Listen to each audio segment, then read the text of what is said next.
Hi viewers, welcome to our channel. ప్రస్తుతం మనతో పాటు దాము బాలాజీ గారు సీనియర్ జర్నలిస్ట్ ఉన్నారు. వాటితో ఒకసారి మాట్లాడదాం. సార్ నమస్కారం. నమస్తే. సార్ విజయసాయి రెడ్డికి సిఐడి వాళ్ళు షాక్ ఇచ్చారు సార్. మరోసారి ఆయనకి నోటీసులు ఇచ్చి విచారణకు హాజరు కావాలని చెప్పేస్తారు. ఆయన రీసెంట్గానే నోటీసులు అందుకొని విచారణకు కూడా హాజరయ్యారు. మళ్ళీ ఇప్పుడు 25వ తారీఖు కూడా విచారణకు హాజరు కావాలని చెప్తున్నారు. మరి ఈ రోజే 25వ తారీఖు రోజే అరెస్ట్ చేసే ఛాన్స్ ఉందని కూడా వార్తలు వినిపిస్తున్నాయి సార్. మరి ఏం జరిగే అవకాశం ఉంది విజయసాయి రెడ్డి గారి విషయంలో? విజయసాయి రెడ్డి నిజానికి రాజకీయాల నుంచి విరమించుకొని నేను వ్యవసాయం చేస్తానని చెప్పాడు. చంద్రబాబుని నాకు వ్యక్తిగతంగా ఆయన మీద ఏం ద్వేషం లేదని చెప్పాడు. సో ఇవన్నీ చెప్పినా కూడా ఆయన మళ్ళీ రాజకీయాల్లో ఉంటున్నట్టుగానే ఆయన స్టేట్మెంట్లు ఇస్తున్నాడు. ఇక్కడ వైస్ ప్రెసిడెంట్ని కలిశాడు ధన్కర్ని. తర్వాత జగన్ గురించి ఇప్పుడు ఒకసారి బయటకు వచ్చినాక జగన్ పార్టీలో ఏం జరిగితే ఈయనకి సంబంధం లేదు. కానీ ఈయన పదే పదే ట్వీట్లు చేస్తూ మీడియాతో మాట్లాడుతున్నాడు. రెండోది విక్రాంత్ రెడ్డినే తప్పు చేశాడు అని మాట్లాడుతున్నాడు. తర్వాత లిక్కర్ స్కామ్లో కూడా ఎవరు డబ్బులు ఎంత తిన్నారు ఇవన్నీ నాకు తెలుసు అంటున్నాడు.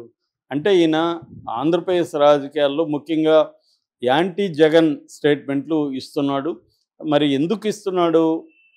ఒకటి, చంద్రబాబు తన మీద ఆల్రెడీ కొన్ని కేసులు ఉన్నాయి. దాని నుంచి బయటపడడానికి జగన్కి హాని చేస్తే చంద్రబాబు తనకి కేసుల్లో ఇరికించుకుని ఉంటాడన్న ఉద్దేశంతో చేస్తున్నాడా, లేకపోతే ఆల్రెడీ బీజేపీతో ఒక ఒప్పందం అయింది, బీజేపీ తనకి గవర్నర్ పోస్ట్ ఇవ్వబోతున్నారు, అయితే ఈ లోపల కొంత జగన్కి డ్యామేజ్ చేయాలన్న కండిషన్తోనే చంద్రబాబు కూడా దానికి ఓకే చేశాడు అన్న ఇది కూడా బయటకు వస్తుంది వార్తలు. ఇది ఒక యాంగిల్ అయితే, రెండో యాంగిల్ అసలు విజయసాయి రెడ్డి జగన్ కలిసి డ్రామా ఆడుతున్నారు. ఊరికే ఉత్తుత్తిగా జగన్ మీద పోరాటం చేస్తున్నట్టుగా విజయసాయి రెడ్డి బిల్డప్ ఇస్తున్నాడు. ఇదంతా కూడా జగనే ప్లాన్ చేసి ఈయన్ను బీజేపీలోకి పంపించే కార్యక్రమం చేస్తున్నాడు. ఒకప్పుడు చంద్రబాబు కూడా అలాగే తన మనుషుల్ని బీజేపీలోకి పంపించాడు. అలాగే జగన్ కూడా ఇప్పుడు తన వాళ్ళని బీజేపీలోకి పంపించి బీజేపీ నుంచి తనకి సెక్యూరిటీ ఉండే విధంగా ప్లాన్ చేసుకుంటున్నాడు. బీజేపీతో డీల్ చేసుకుంటున్నాడు. బీజేపీ ఎన్నికల్లో ఉన్న రాష్ట్రాలకి తను ఫండ్స్ సప్లై చేయడం కావచ్చు, ఇలాంటి కొన్ని ఆఫర్స్ ఇచ్చి బీజేపీతో మంచిగా ఉండడం వల్ల జగన్ కేసుల నుంచి ఇబ్బంది కలగకుండా బీజేపీ చూసుకుంటుంది.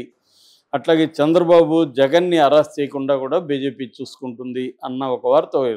దీనికి చంద్రబాబు చెక్ పెట్టడానికి ఇతన్ని కేసుల్లో గట్టిగా ఇరికించాలని ప్లాన్ చేస్తున్నట్టుగా చెప్తున్నారు. ఎందుకంటే ఆల్రెడీ ఈడీ విచారణ జనవరిలో చేశారు. అప్పుడు ఒక 25 ప్రశ్నలు ఇతను అడిగారని చెప్తున్నారు. మళ్ళీ లాస్ట్ వెన్స్డే సిఐడి పిలిచింది.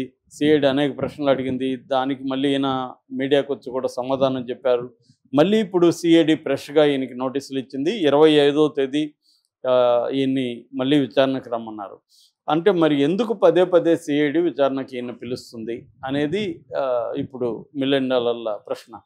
అయితే ఇక్కడ ఏ కేసు ఈయన మీద ఎటువంటి సెక్షన్లు పెట్టారు, కేసు ఏంటి అనేది మనం చూసినప్పుడు యాక్చువల్గా ఏంటంటే కాకినాడ సీపోర్ట్స్ లిమిటెడ్ అంటారు. అంటే KSPL దాని పేరు, కాకినాడ సీపోర్ట్ లిమిటెడ్ కంపెనీ. ఇందులో కర్ణాటి వెంకటేశ్వరరావు అనే వ్యక్తికి, కేవీ రావు అంటారు ఆయన్ని, ఆయనకు 41.12% అందులో షేర్ ఉంది. అట్లాగే KSEZ అంటే Kakinada special economic zone, SEZ అంటారు. కాకినాడ SEZలో 48.74% కేవీ రావుకు ఉంది. ఈ రెండు వాటాల్ని తన అల్లుడు అంటే విజయసాయి రెడ్డి అల్లుడు పేరు రోహిత్ రెడ్డి, కూతురు నేహారెడ్డి వాళ్ళ భర్త, కూతురు అంటే పెంపుడు కూతురు. సో ఈ రోహిత్ రెడ్డి వాళ్ళ బ్రదర్ శరత్ చంద్రారెడ్డికి అరబిందో ఫార్మా అనేది ఒక కంపెనీ ఉంది. దానికి ఇంకొన్ని అనుబంధ కంపెనీలు ఉన్నాయి. దాదాపు 12 కంపెనీల పైన ఈ శరత్ చంద్రారెడ్డి డైరెక్టర్గా ఉంటున్నాడు.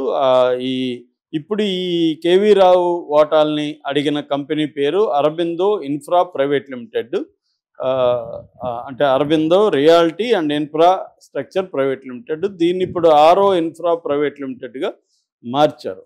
సో ఈ కంపెనీకి ఈ వాటాల్ని తక్కువకు రాయించుకోవాలన్నారు. ఫర్ ఎగ్జాంపుల్ కాకినాడ సీపోర్ట్లో ఉండే 41.12% వాటాల విలువ 2,500 కోట్లు అయితే వీళ్ళు రాయించుకున్నది 494 కోట్లకి రాయించుకున్నారు అనేది ఒక ఆరోపణ. రెండో ఆరోపణ KSEZ కాకినాడ SEZలో 48.74% వాటా కేవీ రావుకుంటే దాన్ని ఈ అరవిందో రియాలిటీ వాళ్ళు ఆ వాటా విలువ 1109 కోట్లు.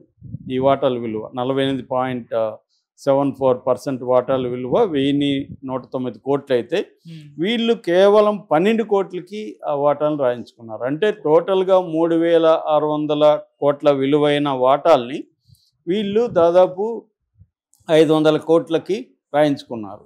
అంటే దాదాపు 3100 కోట్లు వాళ్ళకి మిగిలాయి బెదిరించడం వల్ల. ఇది చెప్తున్నారు. మామూలుగానే మనకు ప్రభుత్వంలో ఎవరైతే ఉంటారో వాళ్ళు ఇతరులను బెదిరించి రాయించుకోవడం అనేది ఈ మధ్య అన్ని చోట్ల వింటున్నాం మనం. అదాని అనేక మందిని బెదిరించి ఎయిర్పోర్ట్లని సీపోర్ట్లని రాయించుకున్నాడనే వార్తలు కూడా దేశవ్యాప్తంగా మీడియాలో వచ్చాయి. అంటే ఎవరి దగ్గర పవర్ ఉంటే వాళ్ళు మిగతా బిజినెస్ పీపుల్ని బెదిరించి రాయించుకోవడం. ఇక్కడ కూడా ఫోన్ ట్యాపింగ్ కేసులో కూడా పోలీసులను ఉపయోగించుకొని కొంతమంది తమ పేరుతో వాటాలను బదలాయింపు చేసుకోవడం ఇవన్నీ కూడా జరిగాయి.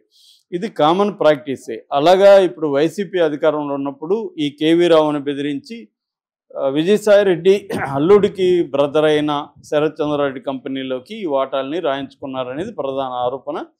దీనికి A1గా విక్రాంత్ రెడ్డి ఉన్నాడు. ఏవి సుబ్బారెడ్డి కొడుకు విక్రాంత్ రెడ్డి. విక్రాంత్ రెడ్డినే ఇదంతా డీల్ చేశాడు. అయితే విజయసాయిరెడ్డి కేవీ రావుకు ఫోన్ చేసి ఇట్లా విక్రాంత్ వస్తాడు, నువ్వు డీల్ కుదుర్చుకో, లేకపోతే ఇబ్బందులు ఉంటాయని ఇండైరెక్ట్గా బెదిరించినట్టు. తర్వాత కేవీ రావుని సెప్టెంబర్ 2020లో జగన్తో కూడా మీటింగ్ ఏర్పాటు చేసినట్టుగా చెప్తున్నారు. ఇప్పుడు ఈయన మీద సిఐడి మన బిఎన్ఎస్ చట్టం కింద 506, 384, 420, 109, 467, 120B, రెడ్ విత్ 34 ఈ సెక్షన్ల కింద కేసులు పెట్టారు. అంటే క్రిమినల్ ఇంటిమిడేషన్, అంటే నేర స్వభావంతో కూడుకున్న బెదిరింపు. రెండవది ఎక్స్టార్షన్, డబ్బులు లాగడానికి బెదిరించి డబ్బులు లాక్కోవడం.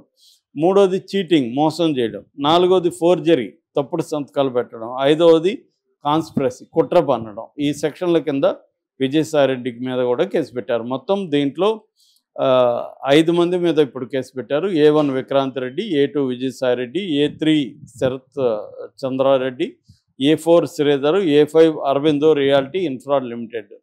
సో ఈ 5 మీద పెట్టారు. ఇప్పుడు A1 ఏమో విక్రాంత్ రెడ్డి ఏమో ఆల్రెడీ బెయిల్ మీద యాంటిసిపేటరీ బెయిల్, ఆయన ముందస్తు బెయిల్ తెచ్చుకున్నాడు. ఈ విజయసాయిరెడ్డి మాత్రం తెచ్చుకోలేదు బెయిల్. విజయసాయిరెడ్డి నేను విచారణకు హాజరవుతాను, ఎదుర్కొంటానని చెప్తున్నాడు ముందు నుంచి. సో ఆయన్ని ఇప్పుడు విచారిస్తున్నారు.